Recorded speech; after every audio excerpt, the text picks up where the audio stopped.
नमस्कार, मैं हूं संजीव कुमार और आप देख रहे हैं वेब समाचार। पूरे झारखंड में पंचायत चुनाव की सरगर्मी जैसी समाप्त हुई, नगर निकाय, नगर परिषद, नगर पंचायत की चुनाव को लेकर निर्वाचन आयोग एक्टिव हो चुके हैं। उन्होंने जितने भी कर्मचारी हैं, पदाधिकारी हैं, उनको निर्देश दिए हैं कि पंचायत चुनाव के बाद नगर परिषद चुनाव में आप लोग लग जाएँ। हालाँकि आपको बता दें कि झारखंड में 14 जिले ऐसे हैं जहाँ पर नगर निकाय का चुनाव होना है और उनका कार्यकाल 2020 में समाप्त हो चुका है।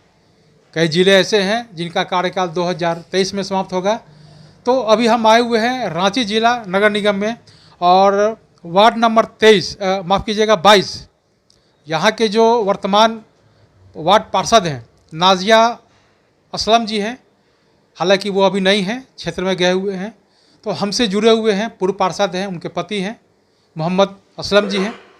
तो उनसे जानते हैं कि पति पत्नी मिलकर इस वार्ड के डेवलपमेंट के लिए क्या कुछ बेहतर काम किए हैं, ऐतिहासिक काम किए हैं, कोरोना काल में कैसे लोगों को मदद किए हैं, आगे की क्या रणनीति है। इसके साथ साथ कुछ पॉलिटिकल सवाल जवाब किए जाएंगे। तमाम बिंदुओं पे मैं इनसे बात करूंगा। पहले तो आपको वेब समाचार में बहुत बहुत स्वागत करते हैं। धन्यवाद।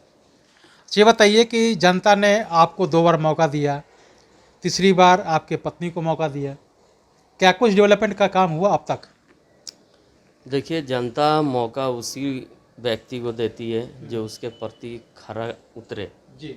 और 2 बार जनता मुझे दी, तीसरी बार मेरे पत्नी को भी दी। और आने वाला समय आप पेपर के माध्यम से अब देखिएगा कि राज्य सरकार ने घोषणा भी किया है कि जल्द से जल्द दिसंबर में जो है हम लोग चुनाव करेंगे। लेकिन इस पर हम लोग अभी विचार विमर्श कर रहे हैं। तमाम पार्षद हो, मेयर हो, डिप्टी मेयर हो, अभी कार्यकाल हम लोग का मार्च तक है 2023 में, लेकिन बिफोर नहीं किया जा सकता है। इसमें हम लोग रोक लगाने का प्रयास करेंगे। इसलिए कोरोना काल में 2 साल तो ऐसे ही डैमेज हो गया। न राज्य का विकास हुआ, न वार्ड का विकास हुआ, न शहर का विकास हुआ, किसी प्रकार का विकास का कार्य नहीं हुआ। और ये फ़ौरन जो है चुनाव का घोषणा हो जाता है। हम लोग चाहेंगे कि अभी रोका जाए, मार्च के बाद ही किया जाए। और जहाँ तक आपका सवाल है कि जनता आपको 3 बार मौका दिया है, आप क्या किए, बिल्कुल सही बात है। ये वार्ड नंबर पहले 25 हुआ करती थी। जब से 2008 से चुनाव रांची नगर निगम का हो रही है, उस समय ये वार्ड 25 थी और बिल्कुल एकदम टोटली जो है यहाँ पर किसी तरह का विकास कार्य नहीं हुआ था। ये एकदम टोटली सलम क्षेत्र था। मतलब जब 25 वार्ड नंबर था तो उस समय आप पार्षद थे? जी बिल्कुल। तो अब उसमें समीकरण को लेकर के जो ये होता है चेंज हुआ?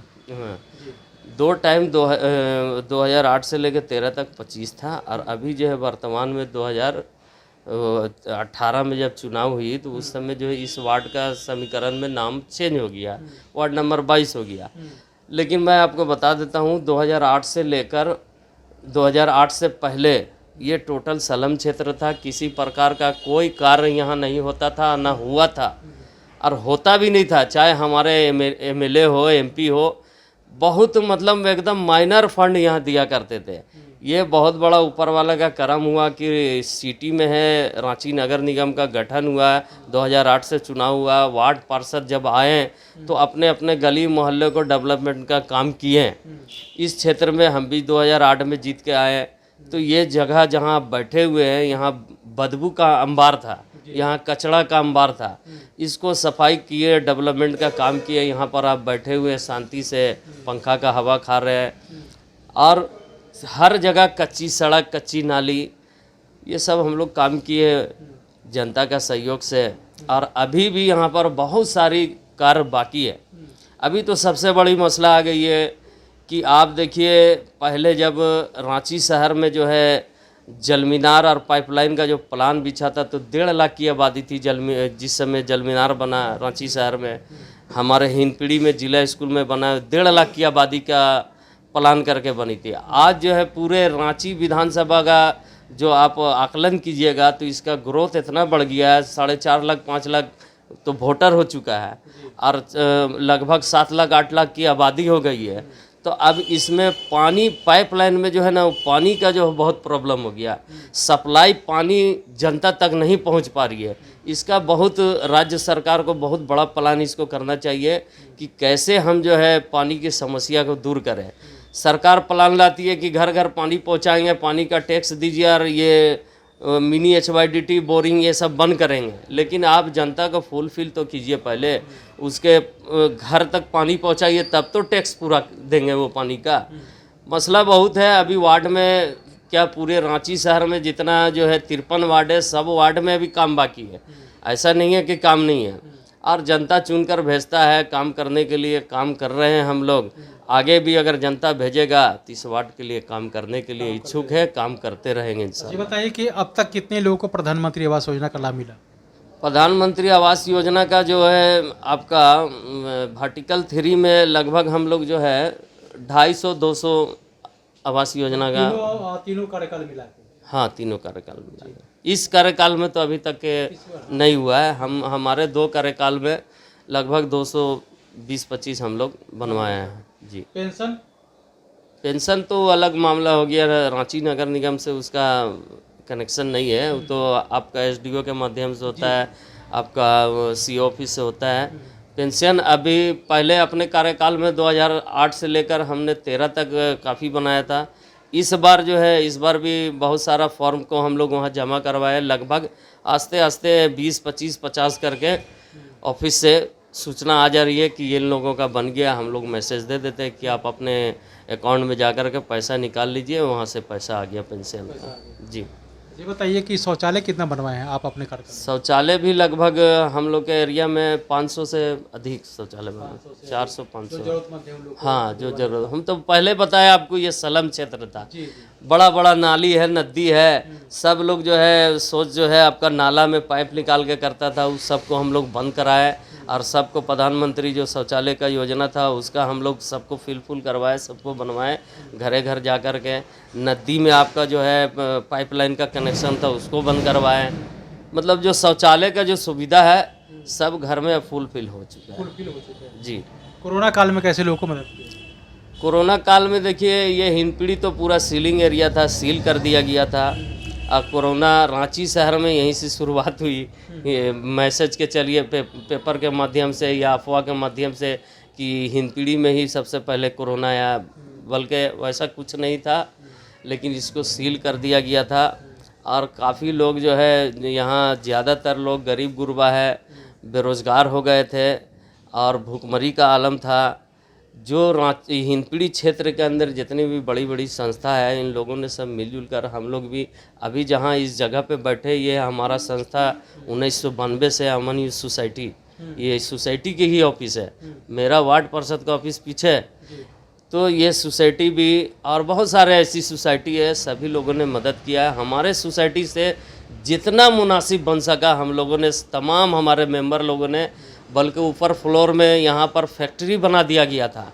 एवरीडे राशन का पैकेज हो रहा है, और आपका सब्जी का पैकेज हो रहा है। एवरीडे पैकेज चालू था, रात में पैकिंग करते थे हम लोग, और सुबह में वितरण करते थे लोगों को, घर घर जो गरीब लोग हैं उसके घर तक हम लोग मुहैया कराते थे, चाहे वो राशन हो, चाहे वो आपका क्या बोलते हैं साग सब्जी हो।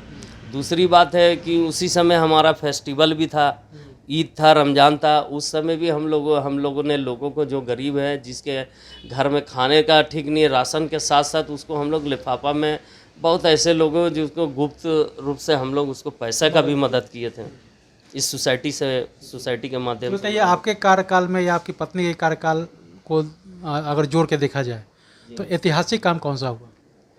ऐतिहासिक काम हुआ, देखिए, छोटा तालाब का सौंदर्यीकरण हुआ है। उसके बाद ऐतिहासिक काम हुआ, छोटा तालाब से लेकर के आपका हरमू जो रिवर से है उसमें एक बड़ा नाला जाता है, उसको हम लोगों ने किया, 1 करोड़ का योजना है, यह भी ऐतिहासिक काम है। दूसरी बात है कि जितनी भी यहाँ पर है मिसिंग पाइपलाइन हम लोग बिछाने का कार्य किए हैं। ऐतिहासिक काम में एक जल मीनार का योजना 2013 ही से हमारा योजना पास था, लेकिन ये योजना अभी रुका हुआ किसी कारण। उसमें भी हम लोग बहुत जल्द कोशिश कर रहे हैं कि जल्द से जल्द ये योजना धरातल पर उतरे। चुनाव से पहले हो जाए जी। अब चुनाव से पहले हो या चुनाव, ये हमारा इशू नहीं है कि हम जो है जल मीनार को लेकर के चुनाव लड़ें। ये हमारा काम था, हम पूरा मेहनत कर रहे हैं, आगे भी करेंगे, और हम चुनाव लड़ेंगे और जीतेंगे हारेंगे या नहीं रहेंगे उससे मतलब नहीं है। जनता चुन करके भेजेगी, अमन इस सोसाइटी का गठन इसीलिए हुआ था कि हम अपने समाज के जो गरीब दबे कुचले लोग हैं उनका कैसे खिदमत करें और कैसे मदद। इस वार्ड की सबसे बड़ी समस्या क्या है? पानी। पानी की समस्या। जी जी। अच्छा, आगे क्या सोचते हैं कि अगर आपको जनता चौथे बार पार्षद के रूप में चयनित कर लेती है तो क्या आप इस बार उपाध्यक्ष के लिए फाइट करेंगे? मौका मिलेगा, हर आदमी चाहता है कि भाई हम जितना भी कौम का काम हो, खिदमत का काम हो, ऊपर बढ़ चढ़कर हिस्सा लेने का कार्य करेंगे। वैसा मौका मिलेगा तो जरूर आएंगे। जरूर आएंगे। जी बिल्कुल। ये बताइए कि झारखंड के पूर्व राज्यपाल हैं द्रौपदी मुर्मू, उनको एनडीए ने अपना उम्मीदवार बनाया है राष्ट्रपति के लिए, क्या कहेंगे इसके बारे में? बिल्कुल सही निर्णय है। द्रौपदी मुर्मू जी हमारे यहाँ के राज्यपाल थी और मैं एनडीए का तहे दिल से शुक्रिया अदा करूँगा कि ट्रैवल को जो है उन्होंने मौका दिया वहाँ पर राष्ट्रपति बनने का। ये मैं तहे दिल से शुक्रिया अदा करूँगा उनका। अच्छा बताइए कि जब से झारखंड राज्य का गठन हुआ तब से कई मुख्यमंत्री आए गए, अगर राज्य की डेवलपमेंट की बात कहें, वार्ड की डेवलपमेंट की बात कहें तो बेहतर किसे मानते हैं? देखिए, बेहतर वही होता है जो कार्य को जो है धरातल पर उतारे। जी, यही मेरा सवाल है। सवाल आपकी बिल्कुल सही है और मौका सबको मिला है, लेकिन मौका जो मिला है और उसका सही उपयोग किया है वो रघुवर दास जी। रघुवर दास ने बिल्कुल। मतलब जनता ने उनको 5 वर्षों के लिए समय दिया जी और उसमें सत्ता परिवर्तन नहीं हुआ। जी। 5 वर्षों तक काम किए और उनके कार्यकाल में बेहतर हुआ। मौका मिलता है सभी को और मौका का सही फ़ायदा उठाने का जो काम किए थे रघुवर दास जी, जिन्होंने राज्य सरकार को बहुत अच्छी विकास की ओर ले जाने का काम किए थे। माननीय हेमंत सोरेन जी को भी मौका मिला, लेकिन उनके पीछे उनके आगे बहुत सा अड़ंगा भी आया। 2 साल कोरोना काल में बीत गया और तरह तरह का विवाद उठने लगा। इनको मौका मिला, लेकिन मौका के साथ साथ इनको बैकिंग भी नहीं मिला सही से, जो सही से कार्य कर पाए। केंद्र सरकार से भी इनको सहयोग नहीं मिला है। बहुत सारी मामला है, केंद्र सरकार से भी सहयोग नहीं मिला है, यहाँ आपका राज्य सरकार में भी इनको सहयोग नहीं मिल रहा है। लेकिन इस जिम्मेवारी के तहत तो रघुवर दास जी बहुत अच्छे काम किए। लेकिन अभी इनका कार्यकाल चल रहा है, सर्वजन पेंशन योजना है ये लोग मतलब अगर लोगों की बात कहें तो सभी लोग तारीफ कर रहे हैं इस योजना को लेकर। देखिए, जो भी योजना अगर माननीय मुख्यमंत्री जी लाए और योजना जो है सही धरातल पर उतर जाए और लोगों के मन में ये विश्वास हो जाए कि ये योजना हमारे प्रति आया है और इसको हम सही लाभ उठाए और वाकई में ये योजना का लाभ लोग उठा रहे हैं, इससे खुश है, इनसे इनकार नहीं किया जा सकता है। जी बिल्कुल। तो आपने सुना कि जिस तरह से वार्ड पार्षद हैं पूर्व मोहम्मद असलम जी हैं और इनकी जो पत्नी हैं वर्तमान पार्षद हैं नाजिया असलम जी, तो जो डेवलपमेंट इनके काम का में हुआ और इनकी पत्नी के कार्यकाल में जो हो रहा है, यानी जो रफ्तार है, विकास का रफ्तार है, वो रुक नहीं रहा है। हालांकि कोरोना काल की वजह से थोड़ा सा धीमी गति आई, लेकिन फिर भी जो लोगों को सुख सुविधा चाहिए, पेंशन, प्रधानमंत्री आवास योजना, लोगों को कई तरह की सुविधाएं, और इस पंचायत को मॉडर्न, ऐतिहासिक और आदर्श बनाने के लिए हर स्तर पर इन्होंने काम किया है और आगे भी इसी तरह से काम करते रहेंगे। बहरहाल आप चलते हैं दूसरे पार्षद के पास, उनसे जानते हैं कि उनके द्वारा क्या कोई डेवलपमेंट और आगे की क्या रणनीति है। तमाम बिंदुओं पे मैं उनसे बात करूंगा। अपने वेब समाचार में समय दिया इसके लिए बहुत बहुत धन्यवाद। शुक्रिया। तो अगर आपने हमारे चैनल को अब तक सब्सक्राइब नहीं किया तो सब्सक्राइब कर ले, बेल आइकन भी दबाएं ताकि हर छोटी बड़ी खबरों से रूबरू हो सके। बहुत बहुत